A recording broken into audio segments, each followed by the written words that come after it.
എക്സാംസൊക്കെ ഇതാ അടുത്തെത്തി. അപ്പോൾ പഠിക്കുന്ന സമയത്തും അതുപോലെ റിവിഷനും ഒരുപാട് ഹെൽപ്പാവുന്ന ഒരു സ്റ്റഡി പ്ലാനർ ഉണ്ടാക്കിയാലോ ഇന്ന് നമുക്ക്.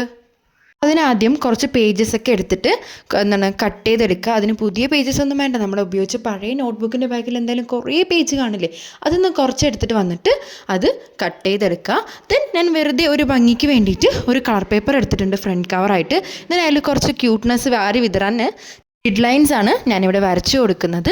ദെൻ കുറച്ച് സ്റ്റിക്കേഴ്സൊക്കെ വെച്ച് നമുക്ക് കുട്ടപ്പനാക്കി എടുക്കാം ഫ്രണ്ട് കവർ. ഇനി ഇത് എക്സാമിന് തലേന്നിരുന്ന് ആരും റെഡിയാക്കരുത്. ഇപ്പോൾ ഉണ്ടാക്കി വെച്ച് കഴിഞ്ഞാൽ നമുക്ക് റിവിഷൻ്റെ സമയത്തൊക്കെ ഭയങ്കര ഹെൽപ്ഫുള്ളായിരിക്കും. അതായത് ഓരോ ദിവസം എത്ര ചാപ്റ്റേഴ്സ് പഠിക്കാം, ഇനി എത്ര ചാപ്റ്റേഴ്സ് പഠിക്കാനുണ്ട്, ഇമ്പോർട്ടൻ്റ് ആയിട്ടുള്ള കാര്യങ്ങൾ ഏതൊക്കെയാണെന്നുള്ളതൊക്കെ വെച്ചിട്ട് ഡിവൈഡ് ചെയ്ത് ഈസി ആയിട്ട് പഠിക്കാനായിട്ട് നമുക്ക് ഹെൽപ്പ് ചെയ്യും. ഇനി ആ പേജസൊക്കെ കൂട്ടി വെച്ച് സ്റ്റാപ്പിൾ ചെയ്തെടുത്താൽ നമ്മുടെ സ്റ്റഡി പ്ലാനർ ഇവിടെ റെഡിയായി. അപ്പോൾ ഇനി എവിടെ നിന്നാണ് തുടങ്ങുന്നതെന്നുള്ള കൺഫ്യൂഷൻ ഉണ്ടെന്ന് ആരും പറയില്ലല്ലോ. പിന്നെ ലൈക്ക് മറക്കണ്ട. അപ്പോൾ ബൈ.